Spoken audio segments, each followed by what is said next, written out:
Banyak yang Allah tampilkan di alam tidur yang tidak engkau lihat secara kasat mata. Bahkan Allah memberitahumu kejadian masa depan.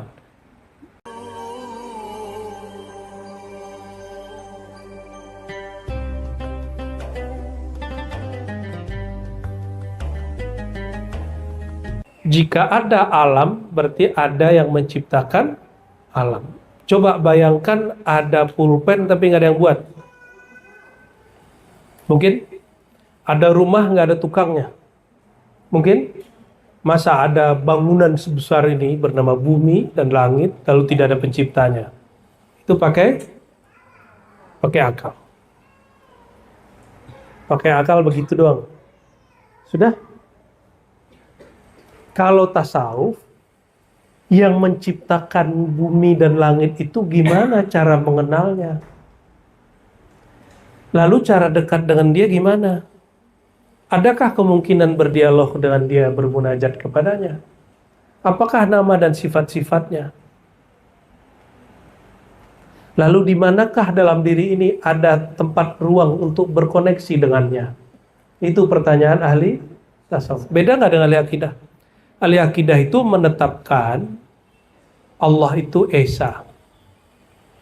Musyrik tidak musyrik. Syirik tidak syirik.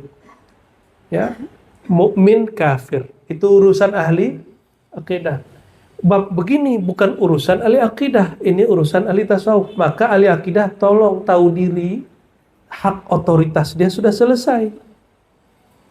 Ya. Itulah yang membuat dahulu ulama-ulama kita berbeda pendapat. Mereka bawa persoalan rohani ke bab fikih, bab rohani ke bab akidah. Ya. Saya tinggalkan murid kita semalam saja. Lalu ada seorang khalifah tanpa izin saya mengajarkan robitoh, ruhiyah, mengingat guru sebelum zikir. Lalu berkatalah satu murid yang lain, ini mah syirik, saya puluhan tahun menjaga kolbu tidak syirik, kamu ajarkan malam ini syirik. Malam ini aku mau pulang. Mau balik dia dari Padang dari Payakumbuh ya, ke Jakarta. Saya telepon, saya lagi di luar. Dari Riau waktu itu. Tunggu Pak, apa masalahnya? Kalau ada masalah nanti cerita sama saya. Kan datangnya sama saya.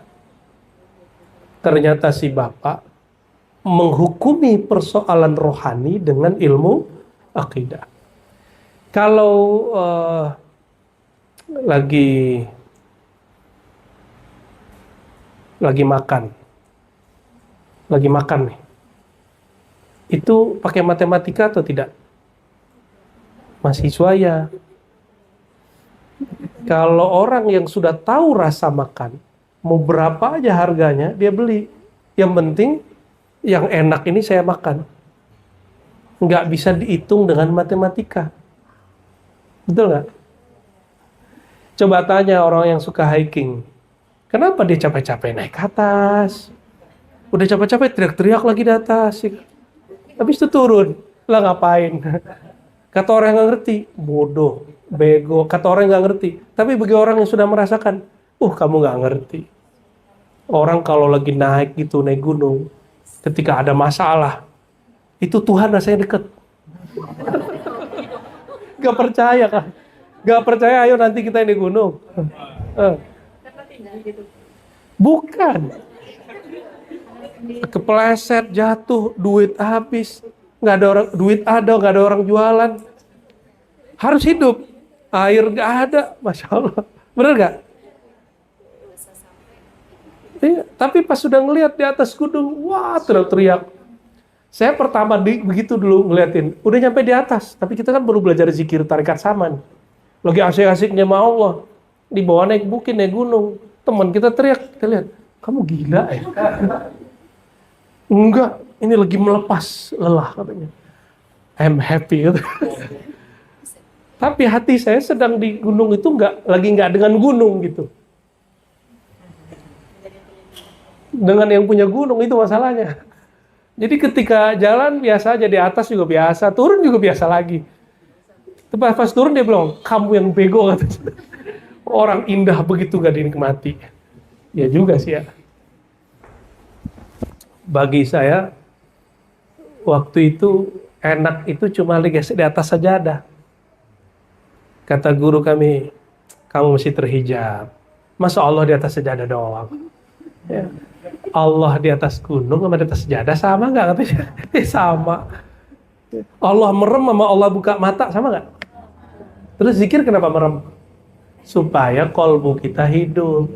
Nanti biar kalau dibuka matanya, kolbunya tetap hidup. Makanya nanti ada zikir buka matanya.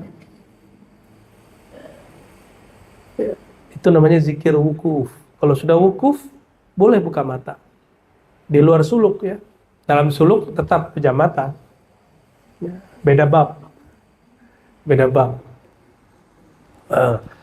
Jadi kadang-kadang perbedaan perspektif ini membuat orang suka bego-begoin orang. Ya. Suka bego-begoin orang. Saya S1, S2, S3, alhamdulillah akidah. Maka memandang suatu golongan, yang pertama saya lihat akidahnya dulu.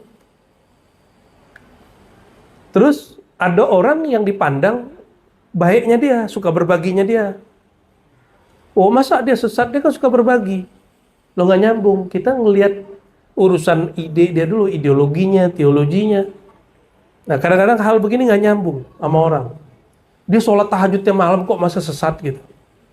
Urusan sesat gak sesat bukan masalah dia sholat gak sholat. Dia kalau lagi zikir nangis kok masa dia sesat, bukan itu. Bab akidah itu bab akliyah, burhani. Maka teman-teman, ini saya ulang-ulang berkali-kali karena Buya Aldomi alhamdulillah saya senang sekali buka kitab Sirrul Asrar. Ini anak ribat yang putra wajib ikut ya. Nggak boleh nggak ikut, wajib ente ikut. Itu kitab kalau dibuka sekali sulit ngulangnya lagi. Ya, sulit ngulangnya lagi. Tanya sama Buya Aldomi nanti ya. Dan Buya Aldomi 2 tahun lalu buka kitab itu dengan sekarang sudah beda. Ya. Sesekali itu saya hadir loh. Ya. Kalian nggak hadir nanti awas ya. Allahumma sholli wa sallim barik alaihi. Hari apa Buya? Rabu malam. Horor benar. Iya. Membaca kitab Sirrul Asrar bukan dengan bab akidah, bacanya dengan bab zauq. Ya. Maka ada ilmu dengan zauq, dengan rasa. Ada ilmu dengan akal. Coba mau lihat buah yang bagus sama yang nggak bagus, baju bagus nggak bagus, pakai mata apa pakai hati? Barang bagus nih pakai hati apa pakai mata? Hah? Waduh, ini keracunan tasawuf namanya nih. Ya, ini barang bagus nggak bagus, pakai apa ngelihatnya? Jangan keracunan tasawuf. Ya. Kalau keracunan tasawuf nanti ditipu orang, santai aja gitu. Gak apa-apa, semuanya milik Allah. Iya, kalau sudah terjadi, kalau belum terjadi ya kita usahain dulu, hati-hati gitu. Ya. Beli barang, ditipu orang. Ya, ini kebanyakan apa? Tasawufnya nih. Harus balance ya, harus balance. Makanya di kita mohon maaf. Bagi kita muallim di sini, alhamdulillah Allah takdirkan semuanya ulama. Bisa baca kitab, mengerti syariat, tarekat, hakikat, ma'rifat. Mengerti usulul fiqh, usulul aqidah. Alhamdulillah. Antum mau cari di mana lagi nggak tahu lah. Ya. Kitab tasawuf yang di tempat lain nggak dibuka, tapi dikit-dikit di sini sama beliau-beliau itu dibuka semua. Ya. Kalau masih cari perbandingan carilah, ya nggak apa-apa. Beliau-beliau ini nggak butuh juga kok ya. Mereka sudah bahagia dengan dirinya sendiri kok. Ya. Allahumma sholli ala sayyidina Muhammad. Ya. Karena isu Palestina bisa ditinggal tuh ya. Bisa ditinggal karena orang salah paham. Karena salah paham. Ya. Ya Allah, ya Allah. I'lam anna lil qalbi babaini, babun atau babin yanfudhu ila alamil hawas wa babun yanfudhu ila alamil ghaib. Ya. Kolbu itu punya 2 pintu. Rumah ada pintu nggak? Ya, Umi.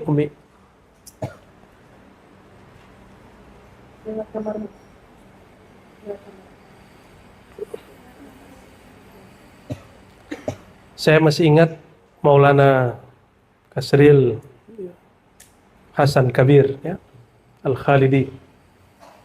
Apa kata beliau? Kami dulu nanya, gimana caranya biar koneksi dengan rohani-rohani mulia itu gampang?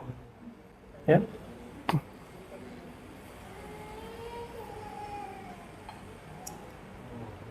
Apa jawaban beliau? Gaibkanlah zahirmu, maka yang gaib jadi zahir bagimu. Itu orang nggak sekolah loh ya, nggak sekolah pesantren kayak Buya Zul Asfi, enggak. Tapi saya baru dengar ngomong begitu, ternyata ketemu di kitab Imam Ghazali.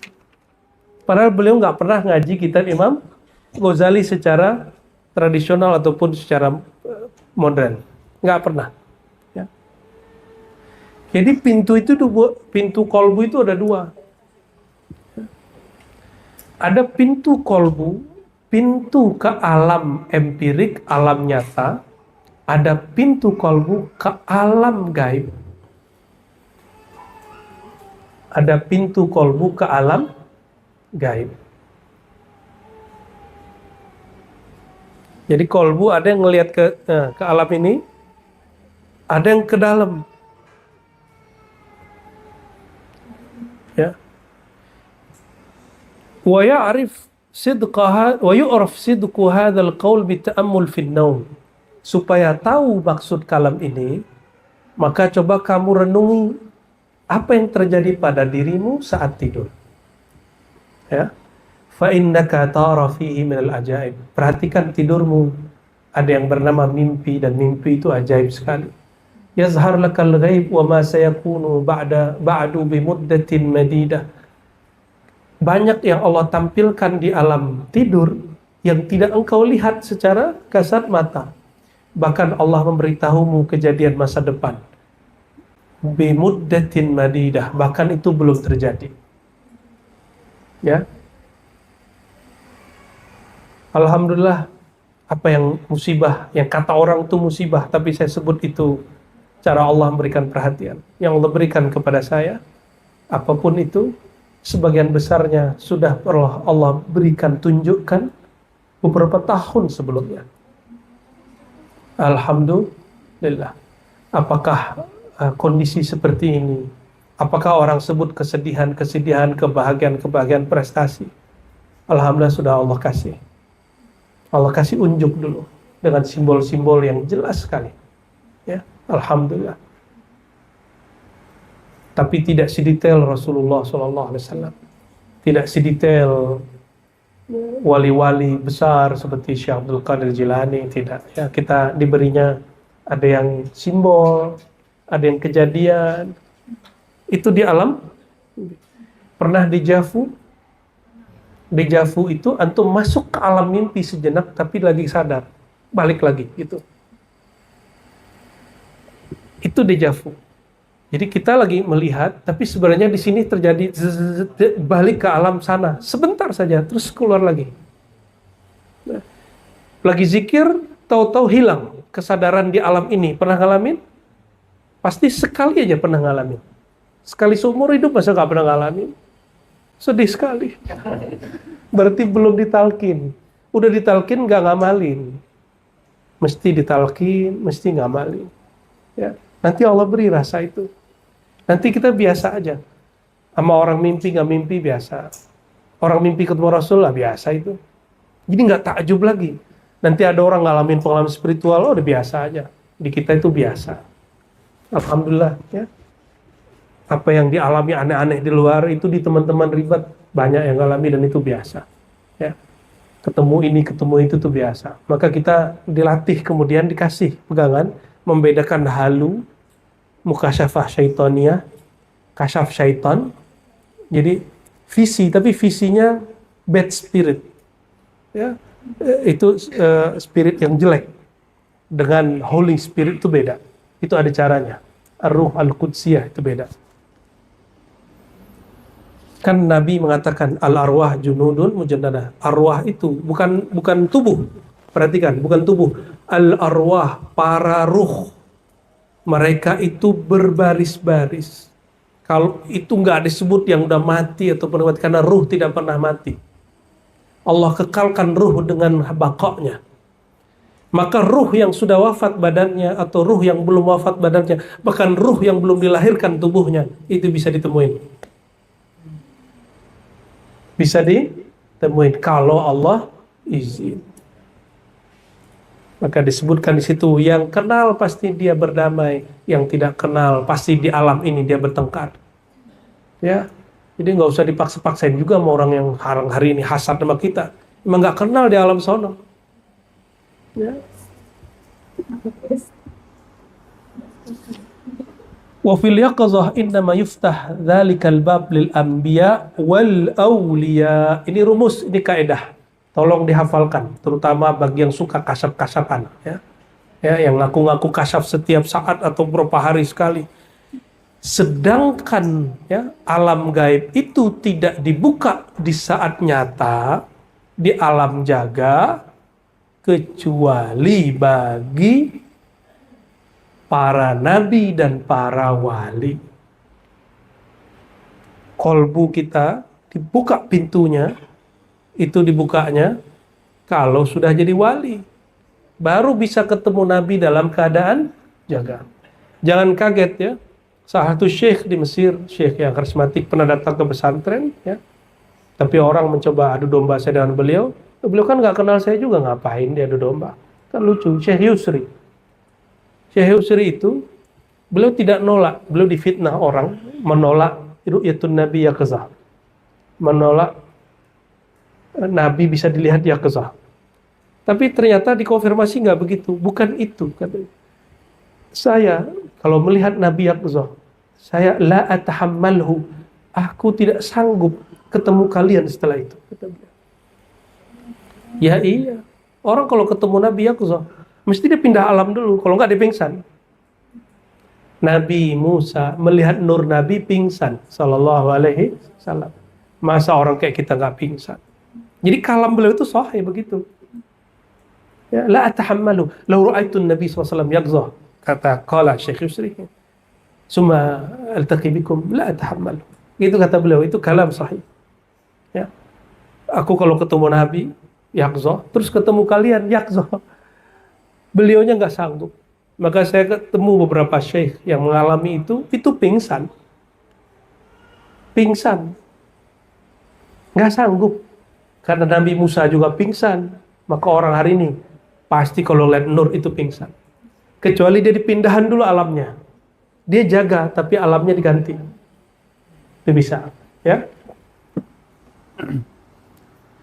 وَذَلِكَ liman tahura qalbuhu amma siwallahu ta'ala wa aqbala bil kulliyah alaih. Dan itu bagi orang, yaitu wali-wali Allah itu siapa? Orang yang bersih kolbunya amma siwallah, dari selain Allah. Bersih di sini bukan berarti dia tidak pernah dosa. Coba perhatikan. Kolbunya bersih dari selain Allah, bukan matanya, bukan telinganya, bukan tangan dan kakinya. Karena yang begini hanya Rasulullah yang bersih. Kalau Rasulullah pasti bersih lahir dan batin. Kalau wali Allah, Allah jaga kolbunya dari selain Allah. Nah, ini sudah rumusan. Wali Allah, asamallahu qulubahum amma siwa. Kalau kekasih Allah, Allah jaga kolbunya dari selain Allah. Ada yang masuk, Allah patahkan. Allah yang masuk, Allah patahkan. Maka ketika Sayyidina Ibrahim mulai hatinya cenderung kepada Sayyidina Ismail, maka Sayyidina Ismail diuji, beliau berdua diuji mau diambil tuh anak. Kata Imam Sya'rani, qaddasallahu sirrahu, jika Allah cemburu, maka Allah akan melabrak yang dicemburuinya. Allah akan ambil yang dicemburuinya. Ya. Wa aqbala bil kulliyah alaih, kolbunya kulliyah, total hanya untuk Allah.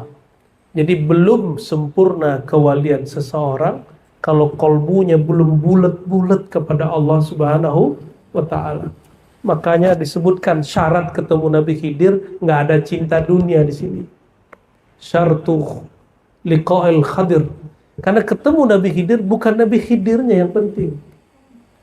Karena Sayyidina Khidir itu mengatakan, ya, yang ketemu aku itu cuma orang yang menginginkan hanya Allah semata. Baru ketemu beliau.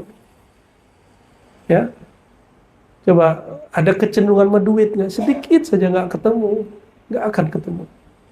Gimana mau ketemu Nabi Muhammad SAW? Gimana mau ketemu Allah Subhanahu wa Ta'ala? Ya. Nabi Khidir ini ada yang halnya masuk kepada orang, ada yang sosoknya.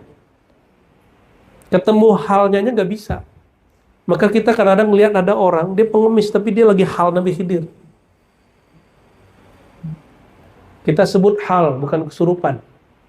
Ya. Kalau jin kan kesurupan, masa wali nyurupin. Ya, enggak, hal, dia kemasukan hal.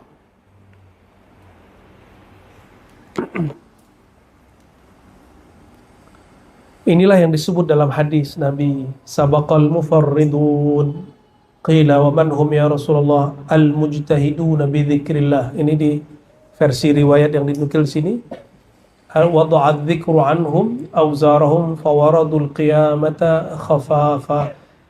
Asal hadisnya ada di dalam Sahih Muslim. Ini riwayat yang lain yang didapat beliau, dapat kita cari di Ibnu Bidunya, Tabrani, Dailami dan lain-lain yang sejenis dengan ini, ya. Sabaqal mufarridun, telah dahulu wali-wali mufarrid. Bisa juga disebut wali-wali munfarid. Mufarrid itu bisa diartikan munfarid. Wali-wali yang alone, dia sendiri. Fard itu sendiri. Ya. Qila wa man hum ya Rasulullah, siapakah yang disebut mufarridun wahai baginda? Beliau kemudian menjawab, al-mujtahiduna bi dzikrillah. Ini versi yang disukai oleh Imam Ghazali. Imam Ghazali tahu versi lain, tapi beliau suka yang ini. Al-mujtahiduna bi dzikrillah, orang-orang yang bersungguh-sungguh dalam berzikir kepada Allah SWT. Coba saya tanya, yang bersungguh-sungguh kerja, orang sungguh-sungguh ngantor, berangkat jam 8, sebelum jam 8 udah nyampe di kantor, pulang jam 8 juga. Ya, betul. Betul nggak? Pulang-pulang jam 6, jam 7, jam 8, itu pun tidur. Tidur langsung. Ya. Lihat sebentar, ketemu istri, anak, habis itu ngorok gitu. Udah nggak sempat berbulan madu sudah. Makanya di Indonesia, nggak tahu di negara lain begitu nggak? Di Malaysia gitu nggak? Ada waktu cuti, hari cuti langsung orang kemudian pergi ke tempat-tempat wisata, tempat-tempat hiburan. Itu sama di Jakarta juga begitu. Ya, orang Pekanbaru ke Payakumbuh, ke Bukit Tinggi, ke Maninjau, setiap Sabtu Minggu itu mobilnya platnya BM itu di Payakumbuh. Orang Payakumbuh bingung, apa yang dinikmati dari kampung kami ini? Benar nggak? Karena sudah biasa ngelihat harau, udah biasa ngelihat air terjun, kapal banda. Sama orang Bali kan juga gitu. Orang Barat tuh kan datang, orang Bali kan cuek aja kan. Ya, karena mereka sudah biasa dengan keindahan itu. Bagi orang Bali kan, wow, gitu. Bagi dia, biasa aja kali. Al-mujtahiduna bi dzikrillah, jika kerja berjam-jam, itu disebut bersungguh-sungguh. Masih bisa salah nggak? Kerja 8 jam sehari itu. Masih bisa gagal? Orang zikir 8 jam juga bisa gagal. Apalagi diribat cuma dari berapa Bu ya? Simtuduror pada maghrib. Masih jalan ya? Lanjut ya. Selalu simtuduror dan itu luar biasa. Menceritakan tentang Nabi Muhammad SAW. Ada mauizah di ujungnya ya? Ada. Setelah itu baca kitab doa, zikir luar biasa. Antum zikir dari jam 7 sampai jam 12. 11 ya? Ya. Udah bagian-bagian dari mujtahidun lah. Semoga bagian dari mufarridun. Dan nanti coba perhatikan di situ ahwalnya lain. Kadang zikirnya keras, kadang zikirnya lembut. Nggak usah kemudian bilang, aku nggak suka zikir keras. Berarti kita milih-milih. Guru kita lagi begitu, ikutin aja. Aku sukanya zikir lembut. Yaudah, kamu gak usah datang. Ikutinnya, lepasin ego kita. Saya harus zikir begini, saya sukanya zikir begitu. Aduh, udah khalas. Ittabi' ma fa'alahu syaikhuka al-murabbi. Ya. Ikutin guru kita yang sudah mentarbiyah, murabbi kita. Ya. Maka al-mursyid itu nama lainnya murabbi. Murabbi, apa arti murabbi? Yang mendidik secara rohani. Ya. Nah, beliau ini bertiga boleh dipanggil Buya, Murabbi. Murabbi. Ya. Murabbi semuanya. Jadi nanti ada Hayatul Murabbiyin, ya. Ada Dewan Murabbi, mereka-mereka itulah Murabbi. Itu nama lain dari mursyid, ya. Bukan bul. Allahumma sholli ala Muhammad. Dikit lagi ya. Apa ciri-cirinya? Kenapa Imam Ghazali pilih ini? Lafaz begini. Wa du'adzikru anhum awzarahum fawaradul qiyamah khafafa atau khifafa. Beban mereka lagi zikir nggak ada, enjoy aja. Udah begitu belum zikirnya? Udah enjoy belum zikirnya? Masih pegel kaki nggak apa-apa, tapi hatinya jangan pegel. Oke? Jadi tidak hanya datang hari Selasa ke riba, datang juga hari Jumat. Kecuali Buya belum izinin tanya sama Buya ya. Karena sudah nggak muat juga katanya. Nanti kita ada zikir di Jati Keramat. Itu tempatnya juga luas. Insya Allah. Nanti Senin biasanya. Nanti kita buat. Insya Allah. Ya. Minimal saya sekali sebulan datanglah ke tempat itu keliling. Ya. Selalu datang. Kadang-kadang kalau lagi halnya bisa lebih dari sekali. Doa aja, halnya banyak. Ya, enak banyak. Ciri-ciri orang yang di akhirat tenang hidupnya, nggak banyak bebannya. Saya mau tanya sama antum, lebih berat nama Allah atau langit? Lebih berat nama Allah atau surga neraka? Kira-kira kalau orang hari ini nyebut nama Allah sudah biasa, di akhirat dia udah enak jalannya. Orang tidur dia zikrullah, orang tidur dia sholawat, orang tidur dia zikir, orang tidur dia ngaji, orang tidur dia ngaji kitab ma'rifatullah. Itu orang beban tidurnya sudah hilang. Bagi dia sudah menemukan dirinya yang sebenarnya. Makanan kolbu kita zikrullah, makanan kolbu kita ilmu, makanan ruh kita ma'rifatullah. Orang udah menemukan begitu. Di sini dia nggak ada beban zikir, nggak ada beban ngaji. Nanti di sana di akhirat, walaupun dihisab dia udah biasa. Jangankan engkau hai malaikat mizan, malaikat hisab, nama Allah yang lebih berat darimu aku pikul.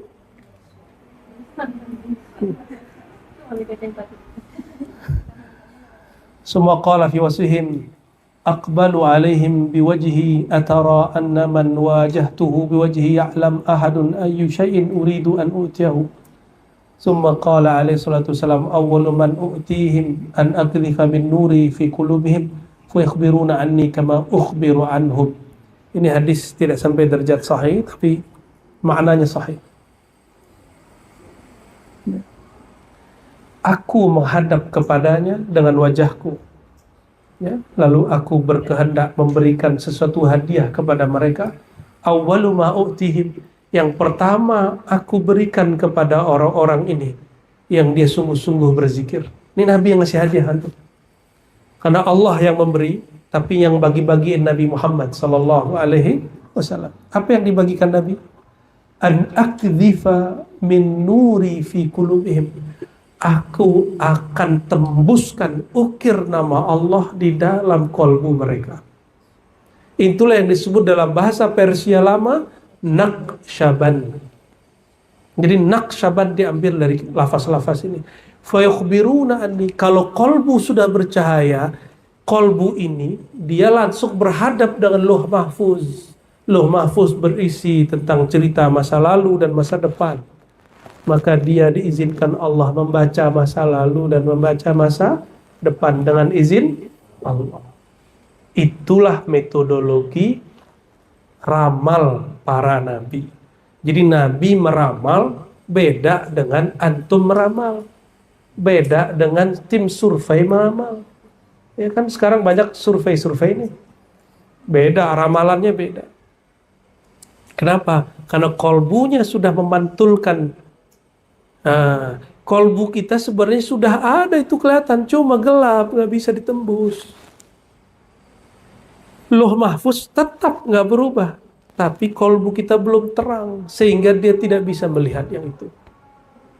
Ya, oleh karenanya, mau zikrullah, jangan kurang semalam zikir 1000. Nyebut nama Allah. Allah. Lebih afdol 2500, lebih afdol 5000, lebih afdol tak terhingga. Angka itu cuma latihan. Zikrullah itu mestinya zikron kasir, zikir sebanyak-banyaknya, bukan angka itu yang penting. Nah, tapi sebelum zikir 1000, jangan zikir dulu, tunggu dulu, ambil dulu talqinnya ke Buya Adami atau mursyid dimanapun kita tinggal. Ya. Ya, nggak mesti talqin ke kita, nggak. Ya. Kita punya adab juga kok. Kita nggak akan ambil murid orang. Solo sudah ditalqin sama syekh, syekhnya masih hidup, masih sehat, masih seger, lanjut zikir sama syekh itu. Ngaji aja sama kita, suluknya sama syekh itu. Ya. Kita perkuat, dan saya punya tugas salah satunya memperkuat majelis-majelis zikir, majelis-majelis thariqah. Ya, itu perintah dari guru-guru kami. Ya. Kamu kuatkan ya, majelis saudara-saudaramu yang lain. Ya. Gimana caranya? Buka majelis yang membuat orang tambah ramai ngaji ke majelis-majelis thariqah. Ya, semoga yang kita lakukan ini bagian daripada itu. Ya. Penutup sebelum lanjut ke bagian ini, beliau kemudian mengatakan, فَإِذَا الْمَدْخَلُ هَذَا كُلِّهِ هُوَ الْبَابُ الدَّاخِلِ مِنَ الْقَلْبِ الَّذِي يَنْفَضُ إِلَى عَالَمِ الْغَيْبِ وَهُوَ عَالَمُ الْإِلَهِ. Oh, ngeri nih bahasanya. وَقَدْ قَالَ بَعْضُهُمْ مِنَ الْقَلْبِ إِلَى الْغَيْبِ رُزُونَةٌ.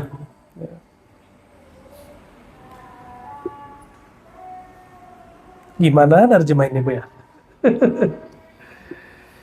Sesungguhnya tempat masuk daripada semua itu, nur tadi, alam gaib tadi, itu tidaklah